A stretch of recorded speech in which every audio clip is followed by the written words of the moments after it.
Bismillahirrahmanirrahim. Assalamualaikum warahmatullahi wabarakatuh.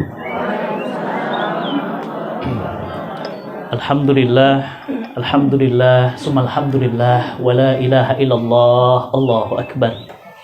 Alhamdulillahi rabbil alamin, wassalatu wassalamu ala asrafil anbiya'i wal mursalin wa ala alihi wa sahbihi wa sallim. Asyhadu an la ilaha illallah wa asyhadu anna Muhammadan abduhu wa rasuluhu la nabiyya ba'dah. Allahumma sholli wa sallim wa barik ala Muhammad wa ala ali Muhammad. Alhamdulillah. Allahu akbar walillahil hamd. Alhamdulillah, pada pagi hari ini kita bisa dipertemukan di alam dunia dengan pertemuan yang indah dan berbahagia. Mudah-mudahan Allah pertemukan pula kita nanti di surganya. Amin ya rabbal alamin. Ibu-ibu yang dirahmati Allah, tidak lupa kita selalu bersolawat kepada baginda Nabi tercinta Nabiullah Muhammad SAW. Mudah-mudahan kita dan keluarga dan orang-orang yang kita cinta kelak akan mendapatkan syafaatnya di saat harta, tahta, dan kuasa tak lagi mampu menjadi penolong kita. Ibu-ibu semuanya, jazakumullah khairan atas undangannya, dan mohon maaf kemarin itu betul tadi sudah 2 tahun nggak pernah roadshow. Biasanya sehari jadwal 5 kali kisi kajian juga kuat. Tapi sudah 2 tahun nggak terasa, nggak pernah keliling, dan dicoba di Bandung, Cirebon, pulang-pulangnya flu. Jadi istirahat 2 hari untuk rehat, dan sekarang sudah fit lagi, bisa bersama untuk memenuhi undangan ibu-ibu semuanya. Dan izinkan saya mendoakan yang memiliki tempat ini, yang memiliki majelis taklim ini, mudah-mudahan mendapatkan pahala jariah di hadapan Allah Subhanahu wa taala. Ini tempat indah banget ya, dan banyak burung-burungnya nih, hobi saya banget ya. Ada aviarinya, Masya Allah, ini luar biasa ya tempat kajian seperti ini ya. Benar-benar seperti kata Nabi, kalau kalian sedang berjalan-jalan dan melihat taman-taman surga, maka berhentilah di sana. Para sahabat bertanya, apa itu taman-taman surga ya Rasulullah? Dia adalah majelis-majelis zikir, dan malaikat-malaikat Allah hadir di sana memohonkan ampunan bagi yang hadir. Masya Allah, indah banget ya Bu ya. Baik, ibu-ibu yang dirahmati Allah, tema kita memang agak sensi yang kali ini ya. Siap-siap nih mengandung bawang. Siap-siap tisu-tisu. Iya, ibu-ibu yang dirahmati Allah, sudah dapat kabar atau belum, Indonesia ini sekarang sedang dalam musibah rumah tangga. Sepanjang pandemi, Menteri Agama ya itu memberitakan selama 2 tahun belakangan ini, setiap 1 jam ada 20 pasang rumah tangga yang bercerai. 1 jam Bu, dari Sabang sampai Merauke. Jadi setiap 1 jam 20, 2 jam 40, 3 jam banyaknya Bu. Jadi kalau ibu mau ngeliat, main ke pengadilan agama, ngantri. Itu bukan ngantri bansos, itu ngantri gugat cerai. Kenapa? Karena bisa jadi mereka serumah, bisa jadi mereka sekasur, bisa jadi mereka jalan-jalan, tapi ternyata jiwa mereka nggak bersama. Ya, fisiknya kelihatan deket, ya, tidur bareng, tapi jiwanya udah nggak bareng. Ya. Dan ada yang kuat mempertahankannya, dan ada yang tidak kuat sehingga kemudian mengakhirinya. Nah, oleh karena itu, mari coba kita lihat nanti ada apa dengan Indonesia ini ya. Kenapa fenomena perceraian itu tinggi banget? Bahkan rata-rata yang berpisah itu pernikahan di bawah 5 tahun. Paling tinggi, 80%-nya di bawah 5 tahun. Jadi 5 tahun itu udah nggak kuat Bu. Itu paling lama. Rata-rata ya 5 tahun. Ya, kalau udah 5 tahun ke atas biasanya sudah lebih kebal. Tapi tetap saja sudah 5 tahun pun ternyata sama, demi anak. Ya, saya mau pisah sih Ustaz, sebenarnya udah nggak betah, udah tersiksa banget, cuma demi anak. Ya, nah oleh karena itu maka mari sama-sama coba nanti kita akan lihat apa penyebabnya dan apa ciri-cirinya. Dan kalau itu sudah mulai ada tanda-tanda itu di rumah kita, cepat Bu, ya, kita cari jalan keluarnya. Jangan dibiarkan. Kenapa? Karena bangsa iblis yang paling tinggi derajatnya, yang paling tinggi posisinya adalah bangsa iblis yang dapat mahkota karena mampu memecah belah rumah tangga keluarga muslim. Jadi Bu, iblis itu kalau sekedar ganggu ibu nggak sholat, buka aurat, itu belum tinggi Bu. Pangkat tertingginya itu adalah ketika mereka mampu menceraikan rumah tangga. Kenapa rumah tangga? Satu, karena rumah tangga itu adalah benteng terakhir peradaban. Orang-orang hebat itu lahir dari rumah tangga yang hebat, Bu. Ibu yang hebat, ayah yang hebat. Makanya dibilang apa? Rumah tangga itu benteng terakhir, bayangin. Jadi kalau sudah nggak ada lagi benteng, tinggal harapannya itu ya rumah tangga. Dan rumah tangga hari ini dihancurkan oleh dua faktor. Yang pertama faktor eksternal, yang kedua internalnya. Apa faktor-faktor eksternalnya? Satu, kita lihat hari ini, budaya liberal. Suaminya jalan sama cewek lain, biasa. Istrinya jalan sama laki-laki lain, biasa. Ternyata suaminya LGBT, banyak sekarang. Bener Bu, ini banyak. Ada sekitar 3 orang yang WA curhat. Awas ya Bu, hati-hati, ini problem serius. Mohon semuanya serius. Anaknya 3, sama suami istri baik, tapi suaminya mengalami kelainan. Apa kelainannya? Dia punya pacar, bukan perempuan, laki-laki. Jadi AC/DC. Dicolok dia nyala, pakai baterai hidup. Kenapa begitu? Ini juga ini setan gepeng. Hati-hati Bu ini. Ibu bisa dapat hidayah dari sini, tapi rumah tangga bisa hancur dari sini.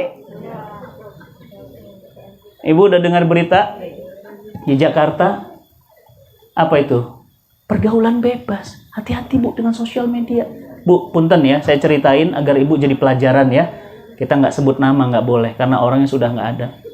Gimana kejadiannya?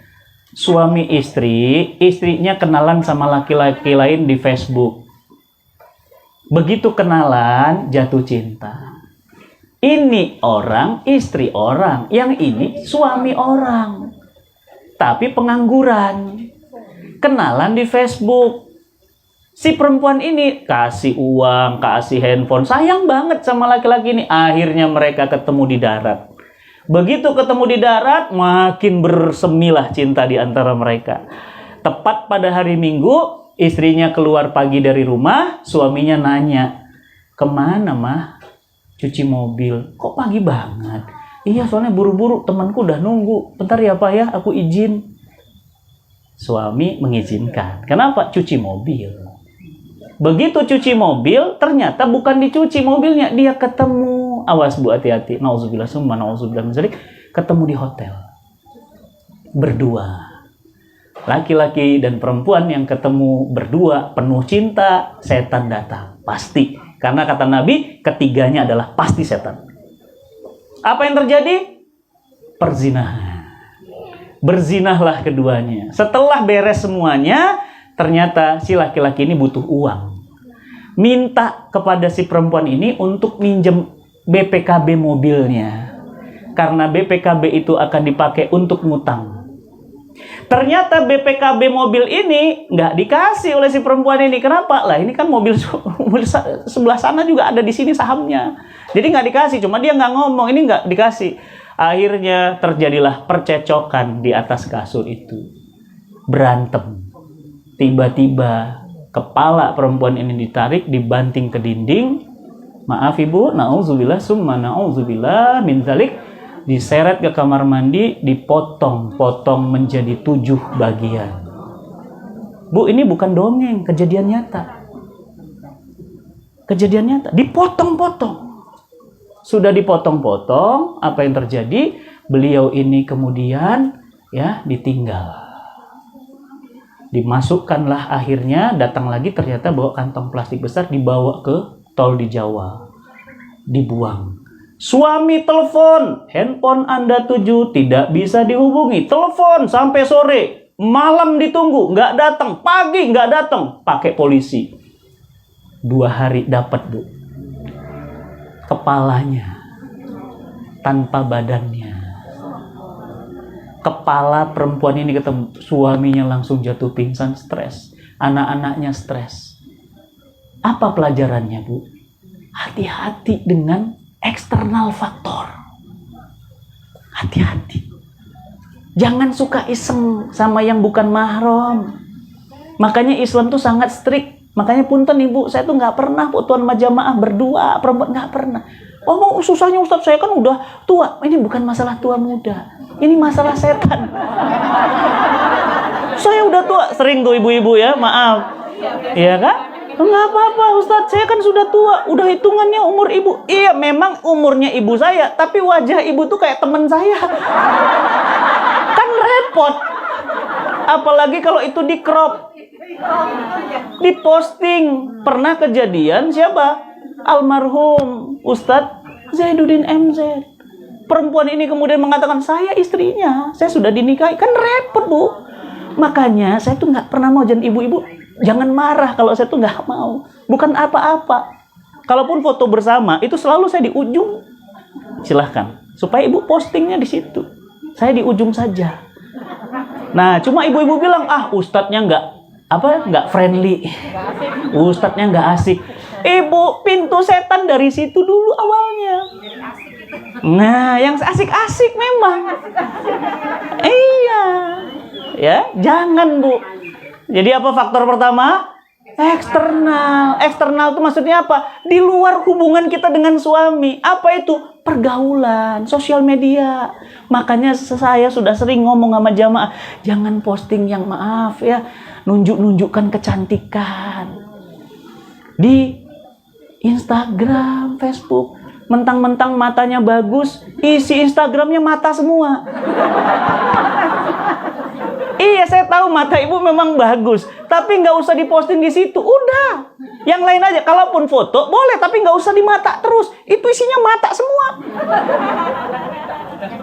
Saya tahu hidungnya bagus, tapi nggak usah isinya hidung semua, dari sini, dari sini, dari sini, dari sini. Nggak usah, Bu. Itu mengundang setan dan akhirnya lawan jenis iseng DM, dibales. Kita tuh nggak ngambil pelajaran. Baru-baru ini seorang ayah dari salah satu selebriti, apa yang terjadi? Dituduh kan sama istrinya. Apa? Minta sodomi. Padahal entah iya entah enggak. Saya nggak sebut namanya. Jadi kenalannya dari mana? Sosial media. Perempuan ini bekas foto model majalah dewasa. Si laki-laki ini berniat baik, menikahi memang, tapi karakter asli liarnya ini masih ada. Akhirnya apa? Sudah nikah, entah betul entah enggak, ngelapor ke polisi. Apa laporannya? Suami saya minta anal seksual. Entah betul entah enggak. Akhirnya viral lah beritanya.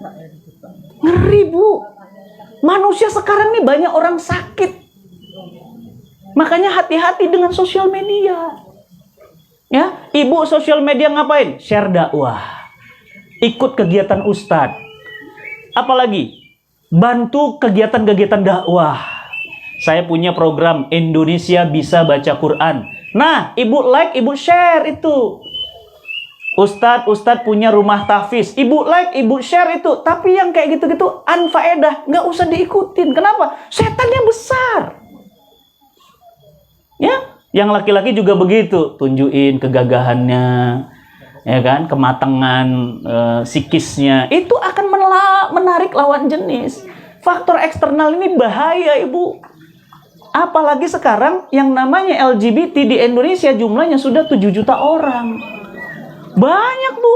Saya terakhir ngomong itu 2013-2014, mereka masih 3 juta. Sekarang mereka udah 7 juta. Dan LGBT itu sekarang ada pesantrennya, ada ustadznya.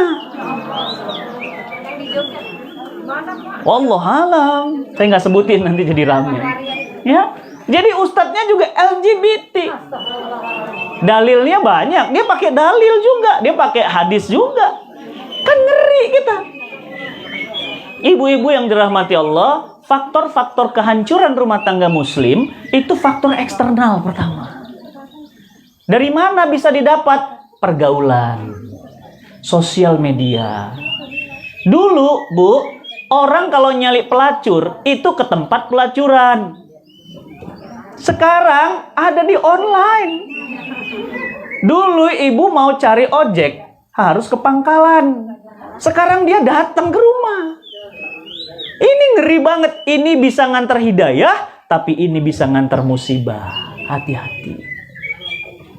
Makanya jangan berlebihan menggunakan sosial media. Ya. Makanya kemarin tadi malam kata Ustadz Wijayanto gitu ya, jangan nikah sama wanita yang berkacamata. Kenapa? Dijamin tidak setia. 1, 2, 3, 4, 5, 6. Kenapa nggak setia? Karena kalau bangun tidur yang dicari bukan suami. Yang dicari kacamata.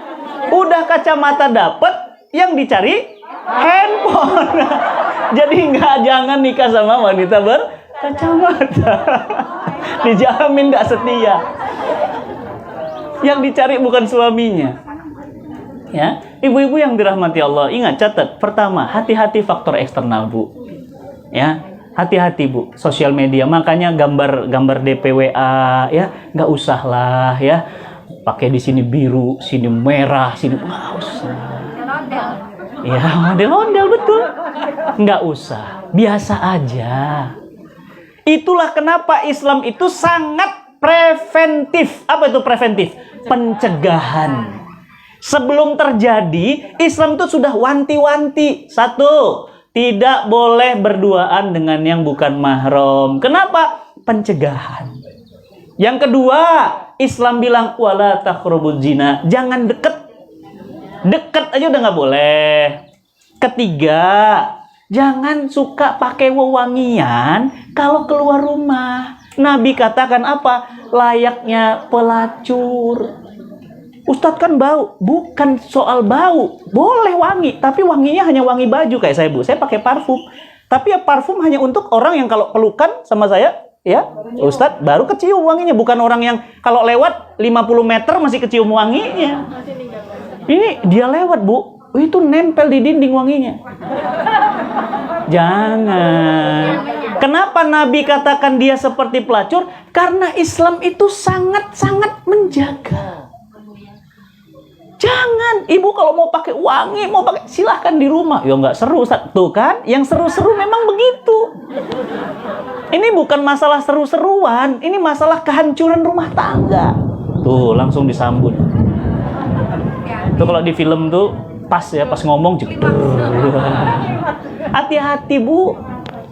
Ya, apalagi pergaulan sosial media. Ini faktor eksternal. Dan apa? Indonesia ini secara fakta bukan negara Islam. Negaranya itu memang berbasis sekularisme. Apa itu sekularisme? Nggak penting agama. Wong KTP aja mau dihapus itu status agama. Wong semua agama itu sama kok, kata Menteri Agama. Kalau semua agama sama, buat apa ibu pilih Islam? Betul? Lah iya kan semua agama sama. Mendingan pindah agama, mendingan nggak beragama. Kenapa? Sama semua. Dan yang ngomong langsung menteri, bukan orang lain. Menteri langsung bilang, semua agama sama. Surganya sama. Karena Tuhannya sama. Lah kalau semuanya sama, saya tanya, nanti kalau kamu meninggal dunia, janji sama saya, kamu nggak usah dikafani. Dibakar, debunya dibuang ke Bali. Mau nggak? Nggak mau, tapi tetap aja matinya ingin dikafani. Katanya sama. Kalau menteri katakan semua agama sama, saya tanya, mau nggak anaknya dilamar Yahudi? Nggak mau, berarti nggak sama dong. Kalau ngomong, hati-hati. Hati-hati, Bu, itu bahaya. Kalau semua agama sama, kenapa di dalam Al-Quran Allah katakan, innalladzina kafaru, sesungguhnya kafirlah min ahlil kitab wal musrikin fi nari jahannam Pertanyaan saya, siapa yang lebih tahu mana yang neraka surga kecuali Allah? Kenapa dibilang sama? Wong Allah aja bilang beda kok. Orang kafir terdiri dari musyrik dan ahlul kitab, ini neraka. Innalladzina amanu wa amilus solihat lahum jannah. Mereka masuk surga. Kok bisa sama? Kalau bisa sama, kenapa ada ayat innad dina indallahil Islam? Agama yang Allah ridho Islam. Kenapa sama? Wong ibu aja dibilang domba tersesat kok sama? Ibu kan domba tersesat kata mereka. Bagaimana bisa sama? Coba saya tanya. Ya nggak sama lah. Hati-hati bu, ini ibu, udara di luar ini ngeri sekarang. Makin mengerikan. Terutama apa bu? Pergaulan bebas. Saya tuh takut banget. Makanya anak saya kasih HP juga. Tapi apa? Memang kita sudah kasih, kalau sekarang tuh ya vaksin antibody. Makanya apa? Kajiannya, kawalannya, komunikasi sama anak, sama orang tua itu dekat. Sehingga apa? Insya Allah dengan begitu, anak itu akan terjaga. Tapi bu, bayangkan, nggak jamin anak ustadz. Berapa banyak anak ustadz buat masalah. Memalukan orang tuanya. Kasus. Anak ustadz, anak kiai, buat malu. Kenapa? Nggak jamin. Makanya saya takut banget. Ibu apa nggak ngeri anak ibu dapat kabar, na'udzubillah min zalik, hamil di luar nikah. Dapat kabar apalagi? Narkoba. Dapat kabar, bu, ibu kira anak perempuan sekarang lebih sulit daripada anak laki-laki jaganya. Anak laki-laki lebih sulit. Kenapa? Homo. Pulang-pulang udah gay dia, bu. Pantas umurnya nambah, tapi dijodohin nggak pernah mau. Nah, udah 28, nak. Tahun depan 29. Kamu udah pilih yang mana? Ya Allah, ini kurang cantik apa? Anak temen mama. Dia juga mau sama... Ternyata apa, bu? Nggak suka perempuan. Sukanya laki-laki. Apa nggak hancur hati ibu? Coba bu, penyakit itu baru, maaf ya bu, seksual. Belum lagi apa? Anak-anak muda hari ini milenial banyak yang ateis. Ya, saya dapat kabar dari Ko Hani, ya sekarang itu banyak sekali orang Islam di Malang yang sudah keluar dari agamanya. Jumlah umat Islam sekarang berkurang, tinggal 71%. Tadinya kita bu 85%, sekarang tinggal 71%. Kenapa? Banyak yang murtad, keluar dari Islam. Bu, saya sayang sama ibu. Saya datang ke sini, saya ingin menyampaikan pesan apa? Ku anfusakum wa ahlikum naron. Jaga dirimu, rumah tanggamu dari api neraka. Wa quduhan nas wal hijarah, yang bahan bakarnya manusia dan batu. Awas, hati-hati. Dulu anak perempuan keluar maghrib tuh aib, bu. Kalau sekarang anak perempuan pulang lebih cepat, malu justru. Kamu nggak main keluar, mamahnya malah nanya. Kok kamu belum punya pacar? Kemarin di Bintaro ada jamaah saya, bu. Anaknya ganteng, masih SMA. Bapaknya Jerman, ibunya orang Indonesia, Sunda. Ganteng anaknya. Nggak pacaran. Ibunya stres, dibawa ke psikolog. Coba bayangin, bu. Karena kebiasaannya ya anak muda ganteng, pacarnya pasti ada. Ini kok enggak gitu, takut, ibunya takut gitu. Begitu dibawa ke psikolog, di ruangan berdua ditanya sama psikolognya, kenapa kamu nggak pacaran? Kamu kan ganteng, pasti pacar kamu banyak. Ya, kalau ibu punya anak perempuan, udah ibu jodohin sama kamu. Dengan tenang anak yang ganteng dan soleh ini berkata, kalau anak ibu saya pegang-pegang, saya cium-cium, saya macem-macemin, terus saya nggak nikahin, ibu mau nggak? Jelek, bu, psikolognya langsung nangis di tempat. Saya pasti tampar, akan usir anak itu, wah mau semua saya akan lakukan. Begitulah saya tidak mau main-main dengan anak perempuan. Kalau saya tiba waktunya, saya akan menikahinya. Bu, nangis nih psikolog, keluar dari ruangan, dia bilang apa? Bu, sini. Ini bukan anak ibu yang gila, ibu yang gila. Ini anak sehat. Kenapa? Dia jaga, bu, kebersihannya untuk nanti istrinya. Berapa banyak hari ini anak-anak yang hancur pergaulannya. Pernah banyak survei kan, dengar 9 dari 10 anak-anak mahasiswa tidak perawan lagi. Banyak, ibu. Dan sekarang itu dunia sudah jauh berbeda. Dijamin dulu tuh, ya Allah, kalau ketemu perempuan tuh mau ngeliat aja malu. Sekarang mau Allahu Akbar, Bu. Nggak ada malu, nggak ada budaya iffah, itu nggak ada. Oleh karena itu, ibu-ibu yang dirahmati Allah, faktor eksternal yang pertama, ini faktor bahaya. Agar apa? Agar rumah tangga kita tuh serumah dan sejiwa. Faktor pertama, eksternal faktor. Dan eksternal faktor itu nggak bisa ibu kendaliin. Kenapa? Dari luar dia. Contoh eksternal apa tadi? Pergaulan, tontonan, budaya. Ngeri sekarang. Anak-anak kecil, aku pingin jadi Krishna. Aku jadi pingin Krishna. Karena ada kartun kecil namanya Krishna. Ibu tahu nggak siapa Krishna? Krishna itu titisan Dewa Wisnu Hindu. Dia itu adalah ya Dewa Krishna. Ya kalau di kita itu Muhammadnya mereka. Sakti digambarkan Krishna sekecil itu bisa bisa mukul sakti. Jadi anak-anak kecil tuh pingin jadi Krishna. Keren. Apa yang terjadi? Murtad sejak kecil. Dan itu dibolehkan oleh Indonesia. Tontonan seperti itu tuh boleh, Bu. YouTube berapa banyak tontonan yang rusak ini? Boleh, nggak dilarang. Yang dilarang itu tontonan ustadz-ustadz yang bener. Apa? Di blok. Instagramnya hilang. Jadi yang benar-benar dicabutin. Yang salah-salah dikembangbiakin. Jadi ini sekarang udah ngeri kondisinya. Ya, makanya saya lebih baik ngisi pengajian ibu-ibu aja, nggak akan diblok. Ya, saya ngisi di BUMN nggak boleh. Saya ngisi di kenapa? Fatih Karim radikal. Radikal apa, Bu? Kayak gini. Radikal apa? Itu radikal tuh ramah, didik, berakal.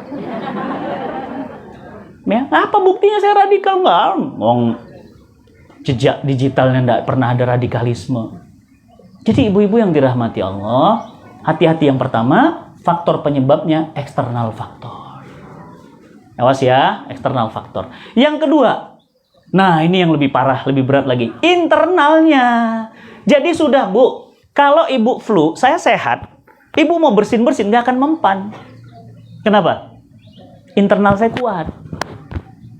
Bahkan maaf, ibu COVID sekalipun kalau saya kuat, enggak apa-apa. Sebenarnya itu kan dia udah kena pada saat kita drop. Ya kan? Nah, makanya yang paling berat apa? Internal faktor. Nah, internal faktor ini apa? Nah, ini satu. Di dalam rumah tangga itu sudah tidak ada lagi Allah. Yang ada adalah duit menggantikan Allah. Istri menuhankan uang. Suami sibuk mencari uang. Anak dicetak untuk menjadi mesin uang. Ada Tuhan-Tuhan lain di dalam rumah tangga kita selain Allah. Ngelihat anak, Bu, bukan yang ditanya hafalan Qur'annya, sholat malamnya, puasanya. Enggak, yang ditanya berapa nilai IP kamu? Kuliah di mana kamu? Berapa nilai bahasa Inggrismu? TOEFL-nya berapa? Berapa nilai bahasa Koreamu? Berapa teman-teman pacarmu? Jadi standarnya itu bukan standar ruhiyah, bukan standar hafalan Quran, sholat malamnya gimana, rajin saum atau tidak, adab akhlak. Udah nggak ada lagi standar itu, hilang. Yang ditanya apa? Duit. Suami ngomong ke istri, nggak ada obrolan lain kecuali uang. Istri ngomong ke suami, nggak ada cerita lain kalau nggak seputar uang. Pusing nggak, Bu? Jangan ibu kira uang bisa beli bahagia. Ibu tahu Whitney Houston? Siapa Whitney Houston? Penyanyi terkemuka terkaya di Amerika, bahkan di dunia. Rambutnya keriting, kulitnya hitam. Sekali nyanyi, mahal, Ibu. Apa yang terjadi? Matinya bunuh diri. Apakah orang semakin kaya kan harusnya semakin bahagia? Faktanya tidak. Saya udah capek, Bu, ketemu orang kaya. Banyak yang mau bunuh diri. Banyak. Ya. Jadi enggak ternyata. Jadi Ibu pilih mana? Kaya bahagia atau miskin menderita? Udah miskin menderita lagi. Pilihnya kaya? Masalahnya, kaya itu nggak menjamin bahagia. Tidak menjamin ibu nanti kalau main ada di tempat di Australia di pinggir laut tebing tinggi, pemandangannya indah sekali. Tapi ternyata di situ di Sydney itu tempat orang Australia Sydney terutama bunuh diri. Dan sehari itu bisa 10 sampai 20 orang di situ lompat dari atas bunuh diri. Dan itu kayak kawasan rumah elit terelit di Sydney, bayangin. Elitnya bukan Jakarta, Sydney. Dan setiap bunuh diri nanti ada tempat Bu, dia posnya kecil gitu kayak telepon umum. Jadi sebelum ibu misalnya mau bunuh diri, itu ibu konsultasi dulu. Kayak telepon umum. Nanti telepon chat, nanti ada yang jawab. Jadi konsultan ngobrol dulu gitu. Jadi saya nggak kuat lagi dengan suami saya gitu kan. Nanti si konsultannya ngomong kenapa. Jadi gini, saya tuh apa artinya Bu? Tidak ada komunikasi. Rumah itu udah gersang, nggak ada jiwa. Orang itu kan rindu kalau pulang ke rumah ya. Saya tadi pagi tuh Masya Allah ngelihat anak saya. Abi, nih lihat di Bi, lihat di tas adek. Mana nak? Seneng. Terus apa dia bilang? Abi cepet pulang, adek rindu. Apa kita nggak merembes? Saya kesini kan bukan jalan-jalan, saya dakwah. Iya sabar ya nak, ya nih adek udah Abi beliin hadiah. Abi mau bobo sama Abi. Mereka nggak ada rindu Bu. Coba ibu pulang nggak dirinduin, ibu pergi nggak ditanyain, serumah tak sejiwa. Wujuduhu ka'adamihi, ada kayak nggak ada. Dibilang punya suami, no. Ada, tapi kayak nggak punya. Dibilang punya nggak punya, dibilang nggak punya. Ya orang ada buku nikahnya. Suami ibu, iya, secara status, secara jiwa kosong hampa. Di Jogja kayaknya sih jarang, di Jakarta hampir semua rumah tangga. Na'udzubillah min dzalik. Apa faktornya? Internal. Apa itu? Tidak ada Allah di dalam rumah itu. Apa kata Nabi? Jika sebuah rumah tidak pernah dibacakan Quran, maka rumah itu seperti kuburan. Ibu mau tinggal di kuburan? Angker, sepi, gersang, senyap. Rumah itu Bu, Masya Allah. Dengar anak ketawa ngikik. Dengar suami ketawa sama istri. Bu, ciri-ciri rumah kalau udah nggak sejiwa, nggak ada canda di rumah itu. Itu rumah duka atau rumah tangga? Tiap hari air mata. Allah Rabbi, buat apa nikah? Rumah itu rumah tangga untuk naik tangga-tangga keimanannya, naik tangga-tangga keberkahannya, naik tangga-tangga kelimpahannya, bukan rumah duka. Tiap hari nangis. Kalau nggak dipukulin, disakitin. Kalau nggak, dijauhkan. Ini rumah apa-apa. Apa faktor pertama? Nggak ada Allah. Nggak ada Allah, gersang Bu. Perhatian Bu, kalau orang udah tujuannya bukan Allah, maka setan yang masuk. Dan kalau setan sudah masuk, nggak akan ada ketentraman. Coba. Kenapa? Karena sudah tidak ada Allah di sana. Rumah tangga itu tujuannya bukan surga lagi. Tujuan apa? Supaya dapat mobil banyak, supaya dapat rumah mewah, supaya dapat anak pintar kuliah di Harvard University, supaya ada Allah hanya ada pada saat sakit, meninggal, baru ngundang Allah, ngundang ustadz. Rumah tangga gersang, gak ada bahagianya. Maaf Bu, kemarin saya datang ke salah satu tokoh nasional, rumahnya ke istana. Suaminya di mana? KPK. Iya, istri saya datang ke sana kemarin. Gimana Bu? Umi, aku mau cerita. Air matanya. Oh, suaminya KPK. Ibu mau nggak rumahnya mewah, suaminya di KPK? Kerja di KPK nggak apa-apa kerja di KPK. Ditahan sama KPK, terlibat kasus korupsi. Nggak ada kebahagiaan Bu. Mau naik mobil juga hambar. Bu, makan kita tadi minum kopi kelotok aja bahagia banget. Bahagia itu sederhana. Kadang-kadang mie ayam semangkok berdua itu, ya Allah bahagianya. Ya, tambah pecel lele, tambah udang jahe, ya Allah sempurna. Buat apa makan di Menara Dubai berdua, tapi jiwanya udah nggak sama. Diposting di sosial media, nunjukin harmonis. Bohong. Itu namanya pencitraan. Rumah tangga nggak butuh pencitraan, Bu. Punten, Bu, di sini banyak senior saya. Saya rumah tangga baru 16 menuju 17 tahun.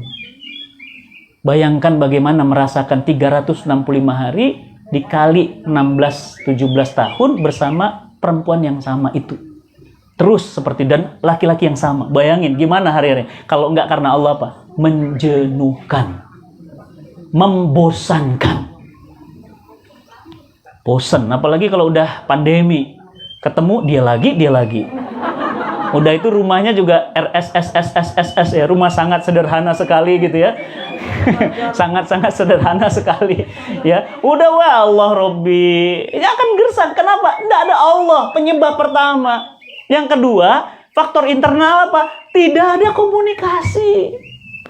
Rumah itu kalau sudah tidak ada tempat ngobrol, tempat curhat, akhirnya ibu ngobrol ke orang lain. Ustadz, curhat dong. Mama, curhat dong. Kenapa? Karena tempat curhat yang nyaman bukan suami, bukan istri, orang lain. Habis Ustadz jadi tempat curhat. Kalau udah nulis ibu-ibu curhat panjangnya. Akhirnya Bu, karena kepanjangan, dia pakai suara. Assalamualaikum Ustaz. Jadi begini Ustaz, saya dengerinnya. Udah tidur. Panjang banget. Sejak tahun sekian saya sudah merasa ini. Terus kemudian, ya Allah panjangnya. Ya, kenapa begitu? Nggak ada komunikasi. Bu, komunikasi itu penting. Kenapa? Karena komunikasi itu adalah jembatan hati. Kalau hati kita nggak punya jembatan, kemana mau bersandar? Kemana mau cerita? Anak ngomong sama orang tuanya, terus, iya, ya udah, boleh, ya, yes, astagfirullah. Ini ngomong sama dinding apa? Hati-hati Bu ini, ya. Kalau sama anak, sama orang tuh kalau ngobrol gitu. Nah, berhenti dulu. Hati-hati, ini memang luar biasa dampaknya. Ya, coba anak curhat sama ibunya. Kalau anak nggak curhat sama ibunya, nggak didengar sama ayahnya. Ayahnya jarang di rumah, dia akan curhat kepada, kalau orang Malaysia bilang samseng. Samseng tuh geng motor. Makanya geng motor tuh keren banget Bu. Dia tahu anak laki-laki tombolnya di mana, di sini. Keren bro. Wah, udah tuh. Sementara ayahnya nggak pernah pegang pundak, ayahnya nggak pernah peluk. Padahal anak laki-laki itu jangan dikira Bu nggak rindu pelukan. Anak laki-laki itu rindu pelukan ayah. Kenapa? Karakter laki-laki. Anak saya dua-duanya laki-laki. Dua-duanya sangat-sangat sering dipeluk. Kenapa? Karena energi ayah tuh nular. Hati-hati Bu. Makanya maaf ya Bu, rata-rata anak, ada survei. Anak-anak perempuan yang bandel, banyak masalah, pasti punya krisis dengan ayahnya. Coba aja cek, siapa artis, sebutin lah, Pak. Coba, pasti ada masalah sama ayahnya. Kenapa? Nggak ada karakter ayah di situ. Hilang. Padahal cinta pertamanya adalah ayahnya. Makanya krisis sekarang rumah tangga itu. Makanya Indonesia masuk dalam namanya apa? Fatherless. Apa itu? Kekurangan kasih sayang ayah. Ayah nggak hadir pada saat air matanya menetes. Akhirnya air matanya menetes di bahu laki-laki lain. Jangan Bu, ya jangan. Anak laki-laki nggak dekat sama ibunya, dekat sama perempuan lain. Anak saya tuh, masya Allah, mau milih desain baju aja ngomong ke uminya, dikit-dikit uminya, tanya uminya, diskusi sama abinya, semua. Kenapa? Komunikasi. Pentingnya terbuka, ngobrolnya susah. Makanya anak-anak sekarang tuh banyak ngomong Bu, malas ngomong sama orang tua. Kenapa? Karena memang kultur di rumah itu bukan kultur komunikasi. Kalaupun tanya, kayak PNS nanya sama tim. Gimana rapotmu? Udah makan belum? Udah tidur? Jangan kemalaman. Allah, Bu, ini anak Bu. Pernah nggak? Kapan Ibu terakhir berdua sama anak cerita?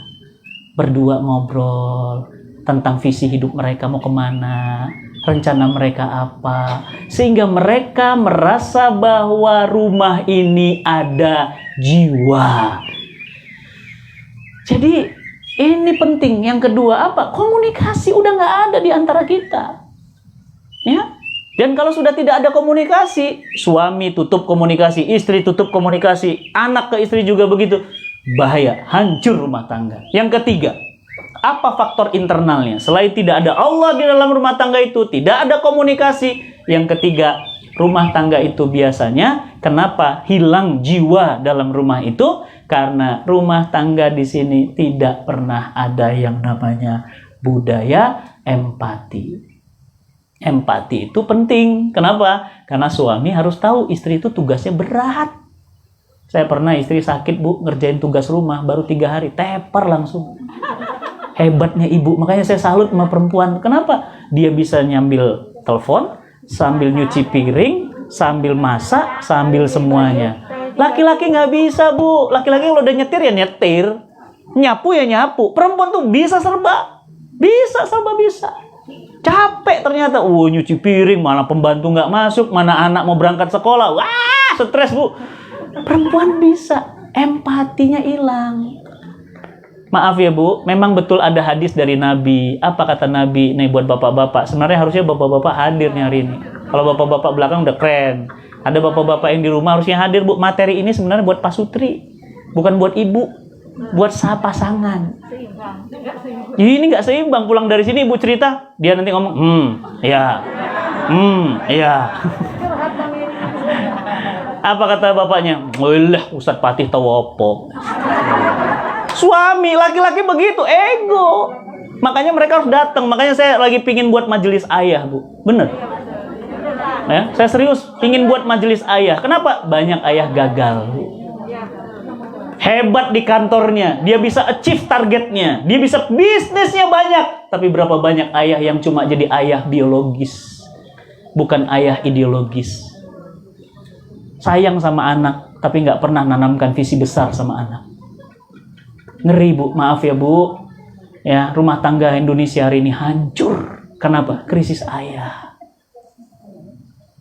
Ya. Nah, maka ibu-ibu yang dirahmati Allah, pentingnya empati. Ada hadis dari Nabi, apa? Wahai kaum pria, jika kamu keluar rumah, kamu melihat wanita dan kamu kemudian tertarik dengannya, maka pulanglah ke rumah, kata Nabi. Apa kata Nabi? Karena apa yang ada pada wanita itu ada pada istrimu. Begitu pulang, karena dapat hadis itu, bilang, lagi minta. Ya kan? Suami lagi minta sama istrinya. Dia nggak tahu istrinya itu anaknya 6. Capek ngurusin ini. Apa? Ini hadis loh. Aku disuruh pulang. Iya betul, itu hadis. Yang bilang itu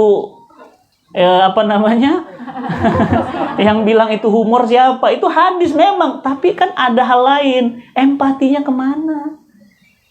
Garis mata hitamnya aja istri udah kelihatan. Ya, istriku lelah gitu loh. Bawa fahami gitu.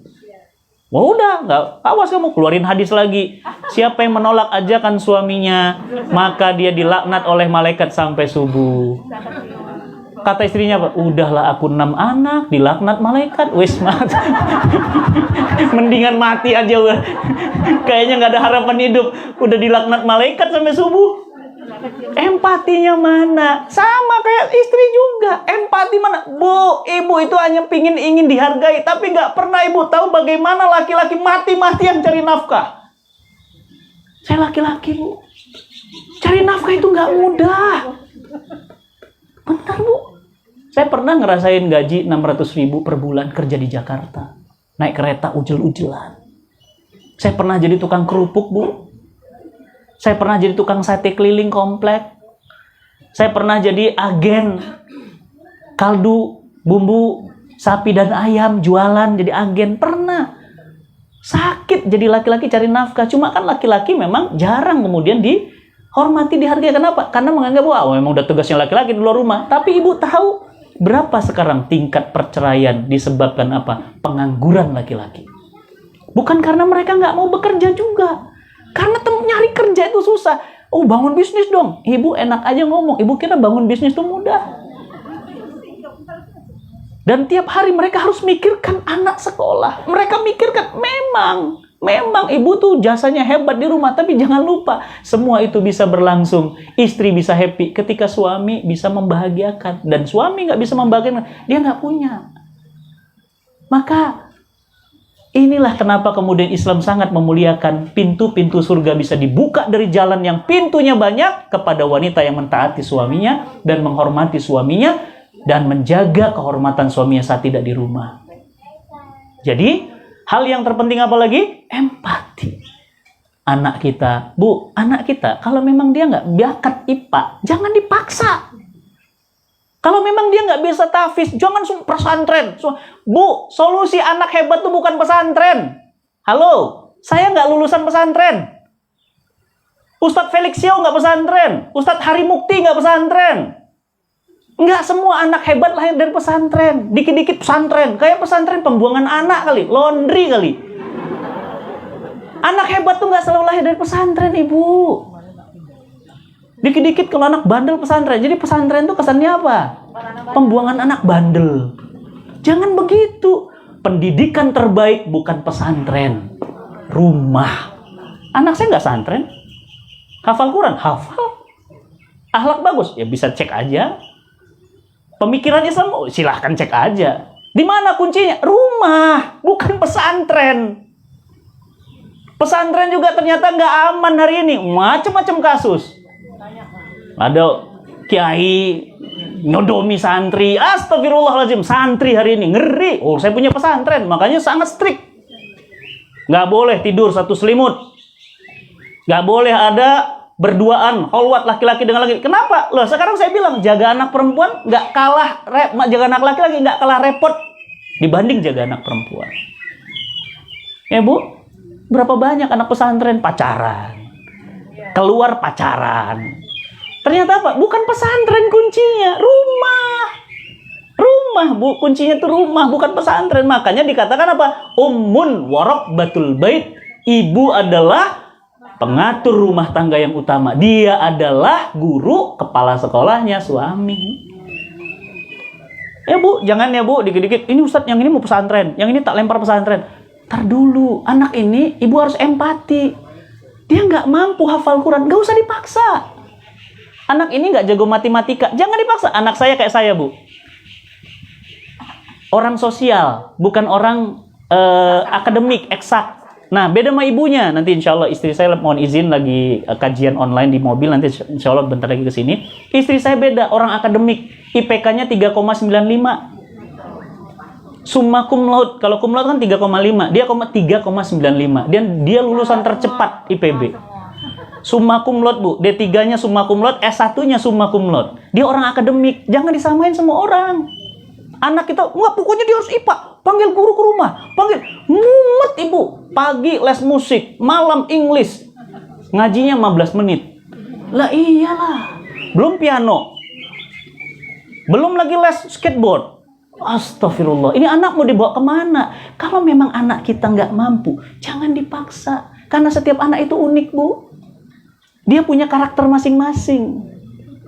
Nggak bisa, anak ini harus sama kayak bapaknya. Fatih Kalim beda sama Fatih Alif. Fatih Alif itu bukan Fatih Karim. Dia punya karakter berbeda. Meskipun dia anak saya, tetap nggak bisa. Kamu harus jadi kayak bapakmu. Kamu harus hafal Quran. Kamu harus... Nggak bisa. Biar dia tumbuh menjadi dirinya. Dan jangan dibayang-bayangi bapaknya. Makanya, Masya Allah. Bi, kemarin gak enak. Abi, waktu abang kesini, terus mau makan, gak mau yang kasirnya dibayar. Kenapa? Anak Ustadz Fatih. Ulah, jadinya dia dibayang-bayangi. Kenapa saya bilang? Enggak, bilang sama orang, nak, kamu memang anak Abi, tapi tetap harus profesional. Nggak boleh mentang-mentang anak Ustadz terus ya, songong gitu. Nggak boleh. Jangan dipaksa, Bu. Anak kalau memang bukan bakatnya pesantren, jangan dipaksa. Kenapa? Nggak semua anak betah di pesantren. Malah dia stres keluar lari, malah lebih depresi. Loh, lebih ngeri. Ibu susah lagi, Bu, ngendaliinnya nanti. Tapi gimana Ustadz masuk sekolah? Bu, nggak selalu sekolah umum itu juga berbahaya. Intinya sekali lagi di mana? Rumah. Yang paling penting tuh rumah. Berarti rumah ada siapa di sana? Bapaknya juga. Uang buatnya bareng kok. Masa urusan anak serahin sama ibunya? Buatnya bareng, bapaknya turun tangan. Makanya anak laki-laki dominan karakter ayah. Anak perempuan dominan karakter ibu. Jangan dibalik. Anak perempuan ikut bapaknya bungee jumping. Ikut bapaknya golf. Iya tuh pantas keker anaknya. Anak laki-laki ikut masak, beli parfum. Pantas atuh tulang lunak. Anak saya, Bu, nih, benar cerita. Anak saya kemarin lututnya geser. Nabrak lemari. Biasa anak laki-laki panggil tukang urut, dicetek balik lagi lututnya. Sakit, Bu, itu. Dan itu kalau lama ditolong itu bisa cacat. Naik kuda kemarin, kejungkal sama kudanya. Saya bilang apa? Naik lagi. Gak boleh nangis. Kamu akan mengganti Abi, jaga umimu. Kalau abimu wafat, kamu jaga umimu. Gak boleh alay anak laki-laki, Bu. Gak boleh baperan. Harus kuat, kokoh, tegar. Kenapa? Jaga umi, jaga adikmu. Jaga nenekmu. Bayangin, Bu, anak laki-laki beratnya. Bagaimana kalau karakter? Nah itu Ustaz, tapi kalau single parent gimana? Nah itu bisa jadi pertanyaan nanti. Ya, anak laki-laki. Kalau anak perempuan gimana? Ya, karakter keperempuanan. Ibunya yang menanamkan rasa malu. Ya, apalagi perempuan. Cinta, sayang, setia, lembut. Itu karakter ibu. Makanya anak laki-laki itu bapak banget, tapi ibunya mendidik apa? Empati. Makanya dia perpaduan. Di dalam jiwanya ada saham ayah, ada saham ibunya. Perfecto. Makanya hebat generasinya. Ini enggak. Tanya mamamu. Dikit-dikit tanya mbokmu. Tanya ibumu. Lah, gimana sih? Bapaknya kemana? Hati-hati, Bu. Ini penting banget. Jaga, Bu. Kenapa? Bu, anak inilah yang akan membuka pintu surga buat kita. Apa kata Nabi? Seorang di neraka jahanam terkaget ketika dia diletakkan di surganya Allah. Dan mereka bertanya, kenapa ya Rabb? Aku berada di surga. Bukankah tadi aku ada di neraka? Apa kata Allah? Karena istighfar anak-anak kalian. Kalau anak ibu nggak bisa istighfar gimana? Ya Allah, ya Tuhan, Bapak Tuhan, ampunkan ibuku. Bagaimana kalau anak ibu kayak gitu? Bagaimana dorong orang tuanya masuk surga? Dia juga bilang Bapak Tuhan, karena anak ibu udah murtad. Coba. Jangan, Bu. Anak mah nggak main-main, Bu. Saya kalau udah soal anak itu sangat jaga. Kenapa? Itu harapan masa depan kita, Bu. Itu investasi. Ibu aja kalau tanah itu dipager sono, pakai BPN. Ada tulisan lagi, dilarang lewat milik tanah. Sama tanah aja ibu segitunya, sama anak. Kemarin saya sedih banget, Bu. Ada orang kaya banget, Bu. Kan kalau rumah itu kan bertingkat ke atas ya. Ini rumahnya tingkatnya ke bawah. Jamaah saya tuh. Jadi rumah itu dia disentul. Kan kalau sentul tuh gunung begini ya. Dia beli gunung, Bu. Dia papras. Jadi rumahnya ke bawah. Anaknya 4 di Australia semua. Rumah tinggal berdua. Supirnya 6. Mobilnya 12. Di dinding itu ada kunci. Hari Senin, hari Selasa mau mobil apa. Tukang burungnya 5. Ya, pembantunya 6 di rumah. Oh, bayangin rumah sebesar itu. Ya. Apa yang terjadi, Bu? Allahu Akbar, Pak. Masjid yuk. Bentar Ustaz, ini tadi barusan mesen Mercy. Jadi tukangnya mau datang ke sini, sebentar ada yang mau ganti pelaknya Ustaz. Soalnya yang pas saya beli pelak standarnya nggak cocok. Pak, nanti aja Pak, pas dia datang kan suruh nunggu. Udah azan Pak. Udah apa-apa Ustaz, duluan aja duluan, nanti saya nyusul. Oke lah, gitu kan. Pergilah kita. Begitu pulang, Assalamualaikum warahmatullah. Assalamualaikum warahmatullah. Si bapak mana? Pulang ke rumah, tanya, datang mobil Mercy baru, masalah pelek ganti, minta diganti. Tolong ini. Yalah, saya santai ya, si bapak belum sholat. Tanya sama si Bu, Bu, kok begitulah Ustaz? Susah banget diajak sholat. Ngobrol sama ibunya, dia lagi ngurusin pelek. Allahu Akbar, asar dong. Nggak sholat. Tanya lagi, Pak, ke masjid Pak. Bentar Ustaz, jadi ini ternyata mobil ini tuh, ininya tuh kurang, macam-macam lah. Ada aja Bu. Ibu tahu nggak? Di dindingnya.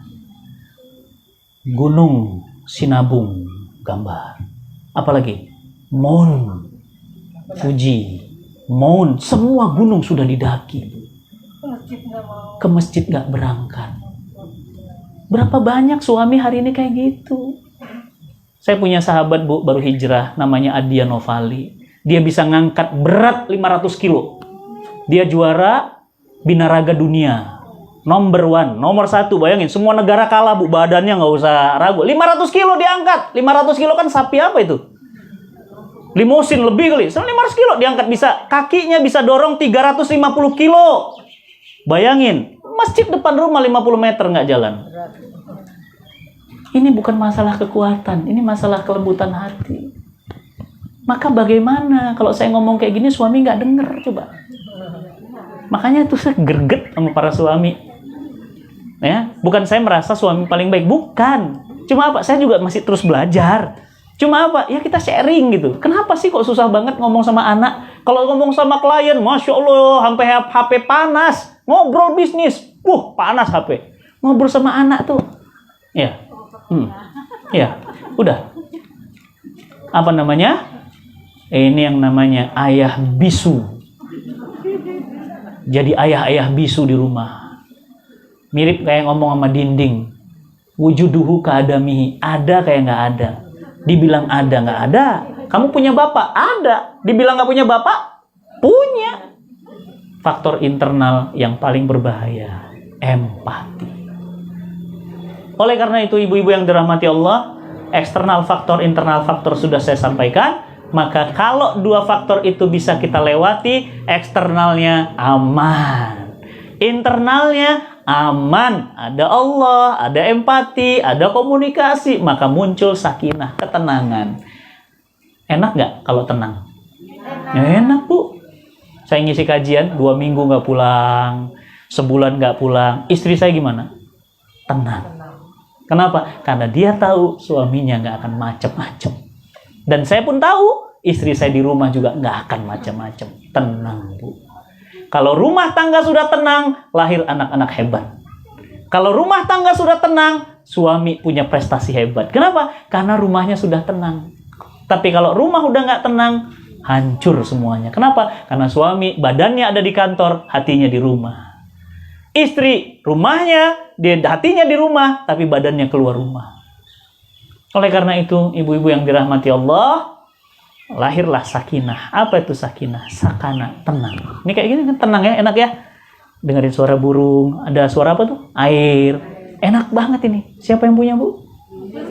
Masya Allah, Bu, enak banget ini tempat. Masya Allah, ada musolahnya.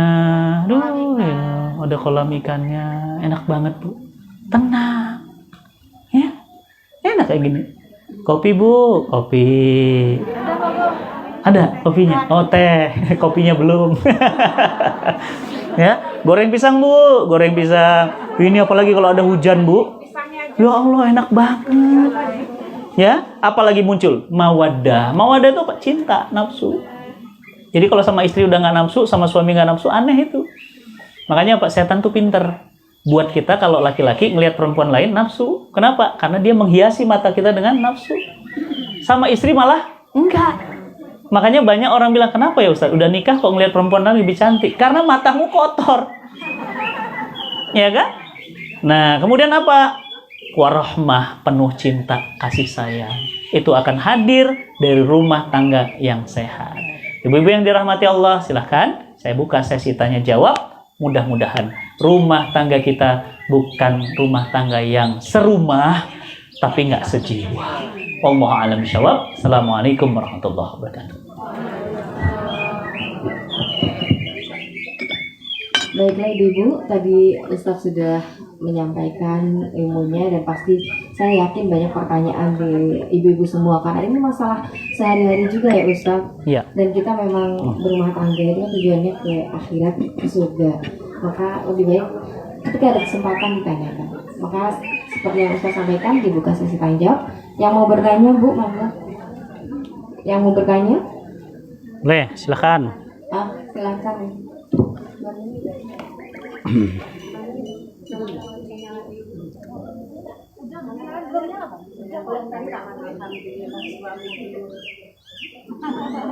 Ada yang bertanya?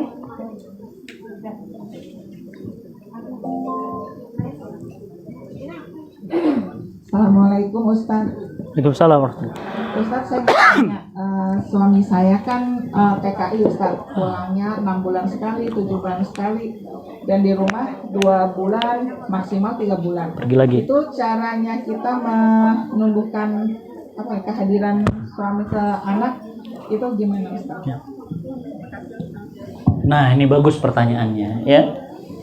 Bu, simak ya. Meskipun pertanyaan orang lain bisa jadi besok kita mengalami hal yang sama. Ya. LDR. Ya, LDR ini faktor eksternalnya kuat, Bu, dan internalnya juga bisa hancur. Kenapa? Long distance relationship. Jadi hubungan jarak jauh. Saya pernah ngalamin tapi nggak lama, cuma 3 bulan. Saya jadi bantu ibu saya di Kuala Lumpur. Ibu saya pernah punya bisnis di Kuala Lumpur. Saya bantuin ibu saya. Istri saya tinggal dulu 3 bulan untuk menyelesaikan kuliahnya. Sangat nggak nyaman. Kenapa? Tadi punya kayak nggak punya. Ya. Nah, jadi bagaimana ini? Yang pertama, yang namanya rumah tangga itu idealnya berkumpul. Rezekinya gimana? Allah yang jamin. Jangan ragu, jangan takut. Jadi bagaimana? Yang pertama, sarankan pada suami untuk berhenti di luar itu kerjaannya. Ya, tapi Ustadz gajinya gede. Bu, cinta nggak akan bisa terbayar dengan apapun. Anak-anak nggak bisa terbayar dengan apapun. Dia butuh ayah. Ya, maka saya sarankan resign. Atau kalau tidak, minta sama kantor pindah ke Indonesia lagi. Atau minta ibu dan anak-anak bersama suami di sana. Itu adalah cara terbaik. Nah, kalau suaminya di laut, bismillah saya katakan. Resign. Selesai. Bismillah. Banyak, Bu. Kemarin juga ada jamaah saya begitu. Ini orang pelayaran. 6 bulan sekali baru pulang. Anak tiba-tiba sudah di Afrika. Tiba-tiba di Amerika. Saya bilang, emang dibayar berapa sih, Pak? Gaji saya sekian puluh juta. Bapak, anak Bapak itu nilainya lebih besar daripada gaji Bapak. Cinta istri itu lebih besar daripada gaji Bapak. Masa depan anak-anak lebih besar dari gaji Bapak. Resign. Begitu resign, Bu, bangun bisnis. Sekarang bisnisnya tumbuh berkah, anak-anaknya jadi anak-anak hebat. Sekarang tinggal di Surabaya. Bismillah. Harus ngambil langkah. Itu berarti apa? Tadi nggak ada Allah di rumah. Adanya apa? Duit. Tuhannya duit. Bu, kita itu la ilaha illallah. Bukan ada Tuhan selain duit. Ya, bismillah, resign. Kalau saran saya keluar. Tapi membuktikan kita nggak punya iman, nggak punya yakin sama Allah. Bu, cicak aja. Coba lihat cicak. Apakah cicak punya sayap? Enggak. Tapi cicak meskipun tidak punya sayap dijamin nggak ada yang mati kelaparan. Kenapa? Ada lagunya. Cicak-cicak diam-diam. Siapa yang datang? Nyamuk. Cicaknya gimana? Hap. Cicak aja dijamin ketakutan. Gimana ya? Alhamdulillah nih saya sudah hadir. Nanti ibu-ibu silahkan kalau mau ngobrol-ngobrol yang sifatnya pribadi, monggo ke istri. Ya. Alhamdulillah. Baru beres kajian online. Alhamdulillah. Tiba-tiba udah duduk di depan. Emang tiba-tiba. Alhamdulillah. Waalaikumsalam. Jadi resign, Bu. Ya. Kata siapa? Kata Allah, bukan kata Ustadz Fatih Karim. Kenapa? Karena terlalu mahal harga masa depan anak, harga rumah tangga kita. Lebih daripada gaji. Bismillah. Jangan takut, Bu.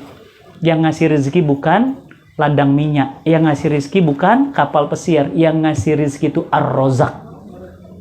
Ya, Ar-Rozak. Jangan semuanya hitungan matematika. Ya, Bu. Saya punya tim karyawan di Cinta Quran Foundation. Itu hampir 200 orang. Semuanya digaji. Kalau hitungan matematika, rata-rata misal lah, rata-rata 2 juta aja. 200 orang. Apa nggak setengah miliar, Bu? Gajinya doang. Dari mana bayarnya? Gak usah dipikirin. Udah ada Al-Aziz, Al-Ghani, Ar-Razak. Gimana sih sering Asmaul Husna? Sami al-alim al-wasid al-rahman. Makanya jadi penyanyi, bukan dinyanyiin itu. Itu difahami. Al-alim al-razak, ya Sattar, ya Jabbar. Ya, itu Bu kalau nyanyi nggak akan jelek. Ibu ketika Al-Aziz, perkasa. Dia mampu melakukan apapun yang tidak bisa dilakukan oleh siapapun. Ar-Razak, dialah yang menjamin manusia tidak akan pernah putus rizkinya sebelum datang ajalnya. Itu makanya Asmaul Husna itu bukan sekedar dinyanyiin. Siapa hafal Asmaul Husna? Saya. Bukan hafalan itu. Itu pengamalan, bukan hafalan. Ar-Rahman, Ar-Rahim, Al-Malik, Al-Qudus, Al-Yuhyi, Al-Yumiit. Bagus itu, tapi bukan itu. As-Sami, apa itu As-Sami? Dia mendengar, walaupun ibu berbisik di bumi, terdengar ke langit. Jangan main-main, ibu cuma ngebatin. Saya ngebatin, Bu. Ngelihat ada sahabat saya, Ustadz di backing sama pengusaha restoran, gak usah disebut namanya, ngebatin gini doang.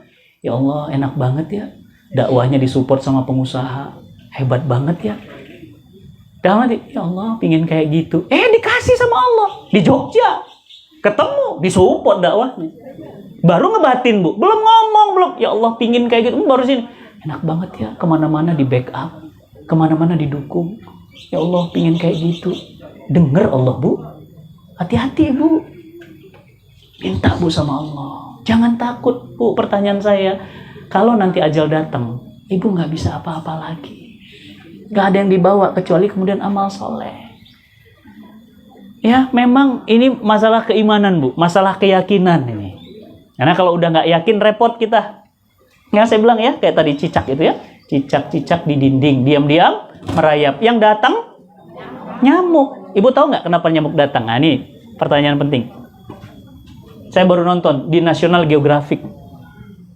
Ternyata Allah Ar-Razak membuat wangi tertentu pada bau badannya cicak untuk didatangi nyamuk. Kepikiran nggak sama ibu? Coba. Allahu Akbar. Allah udah mikirin, Bu. Makanya cicak nggak ada sayapnya. Makanya cicak protes sama Allah. Allah, engkau zolim, kata cicak. Kenapa? Makananku terbang, tapi aku nggak dikasih sayap. Mana mungkin aku makanan yang terbang, kata Allah. Tenang kamu, diem. Karena aku udah siapin bau badan yang khusus untuk nyamuk datang ke kamu. Makanya lagunya hap. Coba kalau ibu bayangin cicak terbang. Hinggap ibu lagi masak, plek. Oh ya, astagfirullahaladzim. Ibu lagi tidur. Hop, cicak. Allah Ar-Rahman. Ini ibu-ibu semua ya, punten. Ini ibu-ibu semua. Ibu sayang sama anak? Saya. Cinta sama anak? Saya tahu. Karena saya punya istri dan dia sayangnya sama anaknya luar biasa. Dia berani korbankan nyawanya demi anaknya. Tapi sayangnya Allah kepada hambanya jauh lebih sayang daripada ibu pada anaknya. Gak usah takut, Bu. Gak usah takut, ada Allah. Ada Allah. Gak usah takut. Dulu saya dihina. Tanya sama istri saya. Keluarga saya nanya, gimana punya suami ustadz? Ada uang dapurnya. Sakit, Bu, digituin. Sekarang yang ngomong, kita bantu biaya hidupnya. Jangan begitu sama orang, gak boleh ngelangkahin. Gak boleh jengkalin. Karena bisa jadi orang yang ibu jengkalin hari ini, ibu ngutang sama dia 1 hari. Jangan gitu sama orang, gak boleh. Hati-hati ngomong, ada Al-Ghani yang maha kaya. Jangan gitu, hebat banget rumah. Dulu saya kalau ngeliat mobil orang mewah banget, itu hebat banget. Sekarang malah emprat gitu, paling ngutang. Bu, ingat Bu, Al-Ghani. Tuh, disambut azan. Masya Allah, Al-Ghani. Ibu gak usah khawatir. Sampaikan salam saya sama suami, tanamkan keyakinan. Ya, bahwa ada Allah Al-Alim. Bismillah. Ibu mau nambahin? Ini langsung ditodong ini. Sedikit Umi nambahin. Allah. Bismillahirrahmanirrahim. Assalamualaikum warahmatullahi wabarakatuh. Masya Allah, bahagia sekali kami bisa bermuhajahah dengan MT Syamila ya. Sangat mengagumi Ustaz Umar kita Ya. Masya Allah buat kami berdua, beliau adalah seorang guru ya. Bukan cuma guru dari sisi teori, tapi juga pengalaman hidup beliau juga sangat luar biasa ya, termasuk juga perjalanan rumah tangga. Beliau.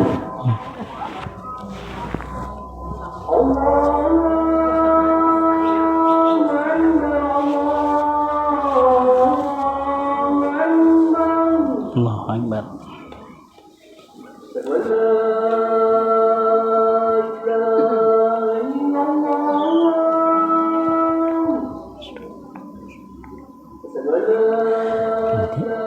Nanti tambahin dikit, terus waktunya kan singkat. Mau nanti yang mau endorse Ibu Becky yang dicek.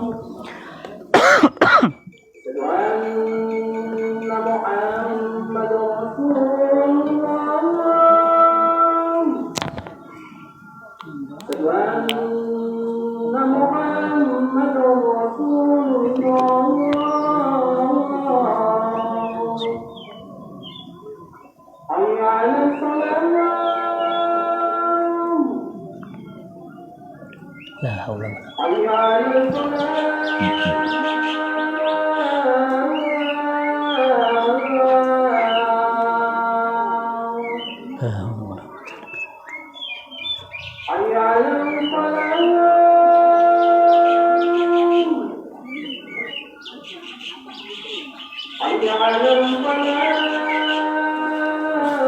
Banyak aviarinya anaknya. Itu aviari.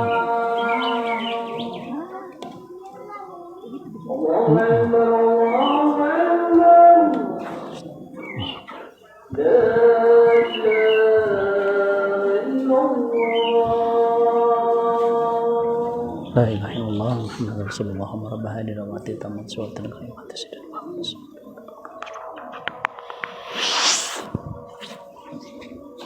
Masya Allah ya, ibu-ibu, saya hanya ingin menambahkan sedikit saja apa yang sudah disampaikan oleh Ustaz Fatih tadi. Sudah banyak sekali yang ibu-ibu dapatkan insya Allah ya. Saya ingin menyampaikan bahwa ketika kita ngobrol tentang rumah yang ada jiwanya, sebetulnya yang memegang peranan untuk menjaga ruh tetap ada di dalam rumah itu tidak hanya suami tapi juga kita para istri. Karena kita yang jadi ratu ya Bu di rumah ya, 24 jam di rumah menghidupkan suasana rumah dan lain sebagainya. Jadi ingat-ingat selalu bahwa ruh, suasana bahagia di rumah itu sebetulnya bisa kita ciptakan sendiri ketika kita pun menjadi istri, menjadi ibu yang all out dan 100% terhadap anak-anak kita. Saya hanya ingin mengutip satu perkataan dari baginda Rasulullah SAW. Beliau pernah berpesan buat kita para wanita ya. Jadi pesan ini memang khusus banget buat kita para wanita, dan pesan ini yang juga selalu saya ingat kalau lagi berasa nggak sejiwa sama suami di rumah Bu ya. Jadi Rasulullah SAW mengatakan bahwa menjadi wanita penghuni surga itu cirinya ada 3. Yang pertama adalah wanita yang subur. Nah, wanita yang subur itu adalah yang dia melahirkan, punya anak lebih dari 3 atau lebih. Nah, 3 atau lebih. Siapa di antara ibu-ibu yang di sini anaknya udah 3 atau lebih? Allahu Akbar, Allahu Akbar. Nih, Kalah kita ya. kalah. Kalau dalam soal kayak gini kami kalah Bu. Langsung bendera putih. Anak baru 2, pengen nambah jadi 6 Bu. Doakan ya Bu. Dapat kembar 2 lagi. Panjang ya. 1. Kemudian yang kedua adalah istri-istri yang dia memberikan manfaat besar kepada suaminya. Nah, pertanyaannya adalah apakah kita sudah menjadi istri yang memberikan manfaat kepada suami kita atau belum? Karena ada banyak sekali orang-orang yang menikah tapi nggak sejiwa, nggak ngerasa bahwa yang satu memberikan manfaat kepada yang lain, jalan masing-masing. Ada konsep yang namanya open marriage sekarang Bu, di Jakarta itu banyak banget. Jadi yang suaminya kemana, istrinya kemana, mau selingkuh sama siapa, nggak apa-apa, namanya juga open. Yang penting secara surat nikah kita nikah gitu. Tapi mau aku sama siapa, mau ngapain, mau jumpalitan segala macam itu terserah aku. Lalu bagaimana mungkin bisa membuat rumahnya jadi baiti jannati? Yang ketiga, kata Rasul, wanita calon penghuni surga, dan ini susah Bu, adalah, walaupun 1-2 tadi juga sama susahnya bagi yang agak susah punya anak gitu kayak kami ya. Kalau suaminya bersalah kepadanya, suaminya yang bikin salah Bu, atau dia yang berbuat salah kepada suaminya, maka sebelum tidur malam dia akan datengin suaminya. Dan dia akan bilang gini, Bu, pinjam dong tangan kamu. Wes ya. Saya contohin Bu. Bukan gitu, ini kayak sama Ini kan kayak partai. Maaf ya Bu, ini saya contohin ya Bu. Abi, Umi minta maaf ya Bi, kalau Umi ada salah hari ini. Dan ini bukan contoh Bu, memang sering begitu. Nangis langsung. Memang sering begitu. Cium lagi dong. Ya, Ya. sulit Bu. Kalau kita yang salah, gampang minta maaf. Tapi kalau si dia yang salah, rasanya, masa sih harus aku yang minta maaf? Udah tahu dia yang salah, udah deh tidurnya punggung-punggungan aja. Insya Allah Bu. Ini saya hanya mengutip perkataan dari Rasulullah saja. Buat kita, para kaum wanita, sulit mungkin buat kita untuk mengalahkan ego, terutama pada saat suami yang bersalah, terutama pada saat suami banyak salah. Tapi ingat, yang kita kejar bukan cintanya suami, tapi cintanya Allah. Jadi kalau yang mau kita kejar adalah menjadi wanita-wanita penghuni surga, bertetangga dengan Bunda Asia, Bunda Khadijah, Bunda Fatimah, Bunda Maryam sebagai pemimpin-pemimpin kita kelak di surga, maka pastikan kita juga menjadi istri-istri yang pemaaf untuk suami kita. Maafin ya. Assalamualaikum warahmatullahi wabarakatuh. Waalaikumsalam. Alhamdulillah, ibu-ibu semuanya. Nanti gini, waktunya kayaknya nggak cukup karena saya ada agenda lagi. Ibu-ibu silahkan nanti kalau mau ada pertanyaan yang sifatnya pribadi, insya Allah kami bantu. Caranya nanti di email aja, ya. Emailnya me, ya, tulisannya mi ya, bacanya mi @cintaquran.com. Silahkan cerita di sana. Nanti kalau memang sangat penting, kita kasih nomor WA untuk bisa ngobrol, insya Allah. Mudah-mudahan jadi jalan keluar untuk mewujudkan rumah tangga yang sejiwa. Amin ya rabbal alamin. Dan ibu-ibu semuanya, kami di sini di Cinta Quran, insya Allah dalam rangka keliling Indonesia, termasuk juga Jogja, karena kita prihatin. Ternyata Indonesia ini adalah muslim terbesar di dunia. Tapi tingkat bunuh dirinya juga tertinggi di Asia Tenggara. Orangnya, muslimnya, Masya Allah, coba lihat Ustadz Zulkarnain, minta pointernya ke sini aja Ustadz. Ustadz. Bisa Ustadz? Ya. Yang pertama kita lihat, Indonesia muslim terbesar di dunia. Jamaah hajinya jamaah haji terbanyak di dunia. Masjidnya masjid terbanyak di dunia. Andai Nabi sekarang ada, Nabi senang nggak ngeliat Indonesia? Ya iyalah, yang paling bersolawat kepada Nabi paling banyak Indonesia. Tapi fakta ini ya luar biasa. 50% umat Islam nggak bisa baca Quran. Jangan-jangan itu suami kita. Jangan-jangan itu ayah kita. Jangan-jangan itu kakek kita. Jangan-jangan itu tetangga kita. Dan ternyata fakta terbaru 90% menurut data yang lain. Alias 2 juta jamaah umroh ini kemudian pun tidak bisa baca Quran. Jadi setiap orang haji umroh yang bisa baca Quran yang benar dan bagus, dan itu cuma 10%, sisanya. Nah, oleh karena itu kami sedang keliling Indonesia untuk kemudian menyelesaikan program Indonesia Bisa Baca Quran, salah satunya di Yogyakarta. Ibu-ibu semuanya jangan malu, jangan nggak pede, kalau belum sampaikan kepada kami. Kami akan buat trainingnya di sini, di tempat ini.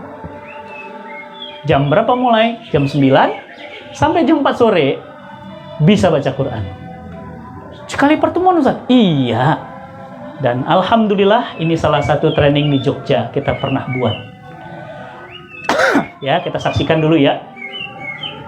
Ini di Jogja Bu, nggak jauh-jauh. Dan ternyata kita juga masuk Gunung Kidul, kita masuk daerah Merapi. Banyak yang nggak bisa baca Quran. Ya. Sejak kecil tidak pernah baca Quran, terbawa-bawa sampai tua. Mereka tidak bisa baca Quran. Ya, nah, jadi ibu-ibu semuanya jangan malu. Lebih baik ibu baca Quran sebelum ibu dibacain sama Quran. Kalau ibu dibacain sama Quran, selesai sudah. Ya. Nah, ini suasananya. Jadi, ibu-ibu yang dirahmati Allah, ternyata kami sejak tahun 2011 baru membebaskan 80.000 orang. Banyak apa dikit? Dikit. Yang nggak bisa baca? 100 juta orang. Maka kita yuk bareng-bareng yuk beresin supaya apa? Supaya lebih banyak lagi orang yang bisa baca Quran. Bagaimana caranya? Kalau ibu punya kemampuan harta, boleh difoto, transfer Bu. Dan jangan ditunda, segera, sekarang. Karena ajal bisa lebih cepat dari apa yang ibu kira. Jangan lambat-lambat Bu, udah langsung cekrek, ambil rekeningnya langsung, dah selesai. Ya, foto ya Bu ya, silahkan. Nanti tanya sama suami, langsung foto, cekrek, foto, langsung transfer. Jangan, nanti. Kalau nanti setan ganggu Bu, mendingan beli tas. Mendingan beli sepatu. Mendingan apa? Bebaskan buta aksara Quran. Kenapa? Setiap 100.000 bebasin satu.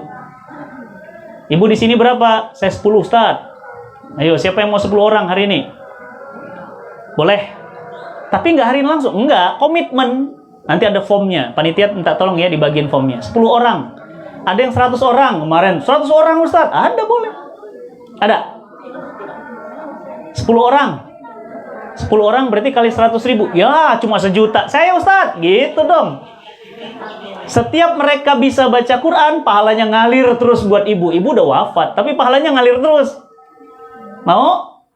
Boleh. 1. Alhamdulillah. Masya Allah. Silahkan panitia. Ya Allah, Masya Allah Bu. Mudah-mudahan ya jadi pembuka pintu rezeki. Ibu-ibu harus ada yang mancing dulu 1 baru. Ayo silahkan. Ustadz, tapi enggak maksudnya hari ini. Enggak, itu kan komitmen nanti ditransfer gitu. Silahkan ya. Nah, bismillah ya Bu. Mudah-mudahan ini yang akan menerangi cahaya kubur ibu nanti. Amin. Ya. Harta yang kita wakafkan, sedekahkan harta kita. Yuk panitia, siapa lagi tadi? Silahkan. Tuh, banyak ibu-ibu samila mah. Jangan ditanya kalau sedekah. Tuh, panitia, tolong tuh. Masya Allah. Yuk, nih. Masya Allah, Masya Allah. Gitu ya, karena kita nggak tahu ya Bu ya, jangan-jangan kita wafat hari ini ya. Boleh sudah. Nah, Masya Allah, Masya Allah, Alhamdulillah. Ustadz, kalau misalnya kami mau bantu tapi nggak bisa hari ini, bisa via rekening, saya mau banyak Ustadz, 1.000 tapi setahun, boleh, berarti ya bulan dicicil. Bayangin Bu, 1.000 orang bisa baca Quran, gimana pahalanya? Ya, berarti hitungannya gimana Ustaz? 100.000 1 orang, 200.000 2 orang, gitu. Bismillah ya Bu ya. Baik. Nah, kalau ibu-ibu maaf, Ustaz saya nggak bisa banyak, boleh, mangga panitia nanti dibantu yang sifatnya canceling, ya. Silahkan canceling aja. Bismillah, nggak apa-apa. Jadi bagi yang mau besar silahkan, yang mau kecil silahkan. Yang besar di hadapan Allah. Ya. Silahkan. Ada. Ada? Ini cancelingnya. Silahkan. Ini tim yang kita bawa dari Bogor, insya Allah, untuk spesial nemenin ibu-ibu beramal soleh. Jangan ragu Bu, uangnya bukan buat saya. Ada laporannya Bu nanti. Ada laporannya, ya. Ustadz ini diadain kemana? Ke Papua. Kemarin saya sama Mas Ari Untung, Mbak Venita ke Papua. Ngapain? Indonesia bisa baca Quran. Jogja banyak Ustadz, banyak yang nggak bisa baca Quran. Berarti gini ya Ustadz ya, dana ini untuk membebaskannya. Iya, merekanya gratis gitu. Oh, kalau gitu enak juga tuh ya. Insya Allah ya. Yuk, boleh. Mau canceling boleh, mau transfer boleh, silahkan. Yuk, silahkan. Masya Allah. Cara cerdas cari pahala yang mudah ya, Ustaz. Ya, Bu. Ya. Boleh. Ibu misalnya 100.000 tiap bulan, berarti 1 tahun ibu 12 orang, gitu. Boleh. Waktu komitmen itu ibu mau ngambil setahun, mau 3 bulan, mau 6 bulan, gitu. Bismillah. Ya, boleh Bu, diisi. Kalau nggak pakai komitmen biar banget ya Ustaz. Oh iya, nanti sudah diisi Bu, formnya dikumpulin hari ini. Nanti tim kami yang menghubungi. Bismillah ya Bu ya. Bismillah ya Bu. Kalau nggak pakai komitmen, yang penting saya ada rezeki kasih gitu. Boleh juga. Jadi nggak diikat. Iya, ada rezeki kirim gitu. Boleh. Itu nanti itu BCA. Ya, boleh. Alhamdulillah. Ibu ingat ya, Bismillah, jangan ditunda-tunda. Nanti masuk ke renda. Ayo, Bismillah Bu, jangan takut. Ini bukan buat orang lain, buat kita sendiri kok pahalanya. Ya, Bismillah ya Bu ya. Baik. Suami ikut kebagian nggak Ustaz pahalanya? Boleh, Jadi atas kan- namakan suami. Iya, jadi maksudnya Jadi gini biar nanti. ibu terbuka. Iya. hatinya, Jadi nanti nama Bu, nama Ibu, tapi nanti pas ditelepon tim kami, tolong Mbak, nama suami saya juga dimasukkan. Mudah-mudahan itu melembutkan hatinya. Ya Bu ya, Masya Allah ya. Kadang-kadang kita nggak ngerti Bu, sedekah mana yang diterima Allah ini ya. Bismillah ya. Baik, ibu-ibu semuanya, terima kasih atas amal solehnya. Insya Allah mudah-mudahan jadi pahala kebaikan. Saya dan Ummu Sajjad mohon maaf lahir dan batin. Insya Allah kita tetap terhubung. Kita tetap silaturahmi. Dan jangan lupa, kalau ada pertanyaan tadi Bu ya, jangan sungkan-sungkan menghubungi kami. Kalau ibu-ibu biasa pakai Instagram, bisa juga di DM ke saya. Atau ke Ummu Sajjad. @Ummu Sajjad, silahkan nanti ke Ummu Sajjad. Umi mau curhat nih, ngobrol aja sama Umi. Soalnya pribadi perempuan banget, silahkan. Ya, silahkan ya Bu ya. Insya Allah. Baik, ibu-ibu bayangin ya, mereka ini nggak bisa baca Quran Bu. Dan kami masuk penjara-penjara Bu. Ngapain Ustadz di penjara? Ngajarin baca Quran. Di Jogja banyak Bu. Ya, kemarin kita di Kalicode. Ya, ada Kalicode namanya ya. Insya Allah, iya. Itu pinggiran kali itu, Masya Allah, nggak bisa baca Quran. Iya. Bismillah ya Bu ya. Ya, kita kadang-kadang ibu-ibu ya, kalau udah lagi ngumpul sekali duduk 1 juta biasa. Tapi tahu nggak Bu, 1 juta itu nyelamatin 10 orang. Kenapa? Nyelamatin mereka dari nggak dapat syafaat dari Quran. Bismillah ya Bu ya, mudah-mudahan jadi jalan kebaikan. Ibu-ibu, kita doa dulu yuk. Mudah-mudahan Allah ijabah doa kita. A'udzubillahi minasyaitonirrajim. Bismillahirrahmanirrahim. Alhamdulillahi rabbil alamin. Salatu wassalamu ala asrafil anbiya wal mursalin wa ala alihi wa sahbihi wa sallim. Allahumma rabbana zalamna anfusana wa illam taghfir lana wa tarhamna lanakunanna minal khasirin. Ya Allah, ampunkan kezoliman-kezoliman kami. Ampunkan kezoliman-kezoliman pasangan hidup kami. Ampunkan dosa-dosa kezoliman orang tua kami. Ampunkan kezoliman kami terhadap diri kami dan anak-anak keturunan kami. Ya Allah, Engkau maha melembutkan hati. Lembutkan hati kami ya Allah. Ringankan langkah kami. Bukakan pintu-pintu rizki untuk kami ya Allah. Ya Allah, wafatkan kami dalam keadaan husnul khotimah. Wafatkan kami sedang bersedekah. Wafatkan kami sedang sholat malam. Wafatkan kami sedang baca Quran. Jangan Engkau wafatkan kami sedang bermaksiat ya Allah. Ya Allah, bimbing rumah tangga kami. Bimbing anak-anak keturunan kami. Jauhkan rumah tangga kami dari perpecahan. Jauhkan rumah tangga kami dari kehancuran. Jauhkan rumah tangga kami, ya Allah, dari bala, fitnah, dan bencana. Ya Allah, satukan kami bersama anak, bersama suami dan orang tua kami di surgamu, ya Allah. Ya Allah, jauhkan rumah tangga kami dari penyakit-penyakit berbahaya. Ya Allah, jadikan majelis ini majelis yang penuh dengan keberkahan. Jadikan semua yang terlibat dalam pengajian hari ini mendapatkan pahala yang berlimpah ya Allah. Ya Allah, Terangi kubur kami dengan Al-Quran. Terangi kubur kami dengan Al-Quran. Mudahkan kami menghadapi sakratul maut dan sesudah sakratul maut. Allahumma rabbana atina fid dunya hasanah wa fil akhirati hasanah wa qina azabannar wa qina azabannar bi rahmatika ya arhamar rahim. Subhana rabbika rabbil izzati amma yasifun. Wassalamun alal mursalin walhamdulillahi rabbil alamin. Assalamualaikum warahmatullahi wabarakatuh.